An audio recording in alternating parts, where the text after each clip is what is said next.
दूध दे ना तिला. डावा हात असं कर आणि उजव्या हाताने त्याच्यावर बोट ठेव, हात ठेव बाळा. तू पण उजवा हात ठेव त्याच्यावर. आणि हे बघ आता आईचा कोणत्याही जन्म बरोबर आहे. पोराचा नव्याने जन्म झाला. जन्म झाल्या पहिलं काय पाजते ती? दूध पाजते. त्याचप्रमाणे जगदंबा आज नव्याने तिच्या दारात आलेली आहे. काय तर सगळ्या गोष्टी नव्याने इथून पुढं काय तर त्या नव्याने सगळ्या घेणार आहे. तर त्यामुळं आई म्हणून ती तुला दूध, गुरु आई म्हणून तुला दूध पाजणार आहे. बरोबर आहे. तुझ्या घरात तर ती आली तर तिला हाकलणार आहे का घरात घेणार आहे? तिला चहा देणार आहे का काय म्हणणार जावा इथून?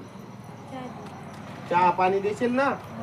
कोणही असू दे, गुरु सोबत 10 लोक असू दे, 17 लोक असू दे, तुला ते मान्य करावं लागेल की गुरु गोसावी येईल, त्यांच्या पाया पडणं काय सगळ्या गोष्टी असत त्या तुला मान्य करून घ्यावं लागेल. हा बरोबर आहे.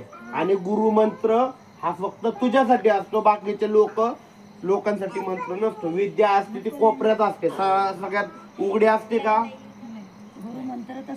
बरोबर आहे. आज माझे 400 चेले आहेत. बरोबर आहे. सगळ्यांना तसंच दिले मंत्र. सबका वही है और हमारे पुणे में वही है और ऑल महाराष्ट्र उधर ही. आपल्याला माहिती आहे ना पुढचं. तशी गोष्ट नाही. 4 लोकांचा गैरसमज होतो. पब्लिक बसलेली आपल्या समोर. त्यांनी बघितलंच नसेल तुम्ही कधी एकटे तर नाही काय. इथं.